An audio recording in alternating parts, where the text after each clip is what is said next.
আসসালামু আলাইকুম বন্ধুরা, নান্দনিক গৃহ চ্যানেলে আপনাদের সবাইকে স্বাগতম জানাচ্ছি।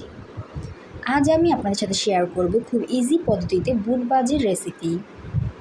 এটি আমার চ্যানেলের প্রথম কুকিং ভিডিও, ভুল ত্রুটি হলে ক্ষমা করবেন। প্রথমে আমি একটি ফ্রাই প্যান বসিয়ে দিয়েছি চুলায়, গ্যাস মিডিয়াম থাকবে।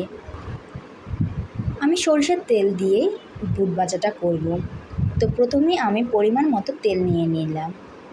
তেলটা হালকা গরম হলে এতে অ্যাড করে দিব একটি তেজপাতা, একটি লবঙ্গ, একটি দারুচিনি এবং একটি এলাচ। এই উপকরণগুলোকে ভালোভাবে মিক্স করে আমি সাথে অ্যাড করে দিলাম লাল মরিচ। দেন 2 মিনিটের মতো এগুলোকে আমি নেড়ে ছেড়ে ভাজি করে নিচ্ছি। এই পর্যায়ে আমি অ্যাড করে দিচ্ছি 2টি বড় সাইজের পেঁয়াজ। পেঁয়াজটা হালকা বাদামি হওয়া পর্যন্ত ভালোভাবে নেড়ে ছেড়ে ভেজে নিতে হবে। তো ইতিমধ্যে আমার পেঁয়াজটা হালকা বাদামি হয়ে গিয়েছে। এ পর্যায়ে আমি অ্যাড করে দিচ্ছি 1 চা চামচ রসুন, আধা চামচের মতো আদা বাটা এবং তার সাথে অ্যাড করে দিচ্ছি জিরা বাটা। এই 3টি উপকরণ ভালোভাবে মিক্স করে নিব। উপকরণগুলো হালকা কষিয়ে নেব যতক্ষণ না এগুলোর গন্ধটা কেটে যাবে। দেন আমি এখন অ্যাড করে দিচ্ছি 1 চা চামচ হলুদের গুঁড়ো, তার সাথে অ্যাড করব এখন 1 চা চামচ ধনিয়ার গুঁড়ো, দেন অ্যাড করব 1 চা চামচ লাল মরিচের গুঁড়া। এই 3টি উপকরণ ভালোভাবে মিক্স করে নেব। দেন আমি এখন অ্যাড করে দিলাম 1 চা চামচের মতো লবণ। লবণটা আপনারা আপনাদের স্বাদ অনুযায়ী দিতে পারেন।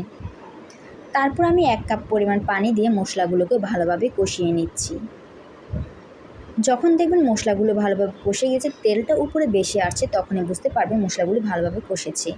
দেন এ পর্যায়ে বুট এবং আলুটা আমি মিক্স করে দিচ্ছি। তারপর 5 মিনিটের মতো ঢাকনা দিয়ে রেখে দিতে হবে পানিটা কষে যাওয়ার জন্য।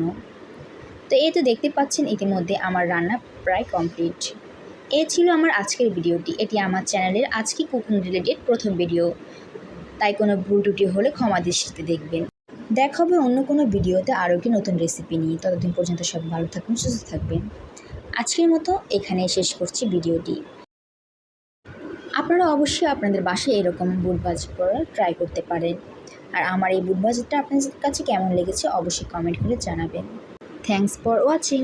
আল্লাহ হাফেজ।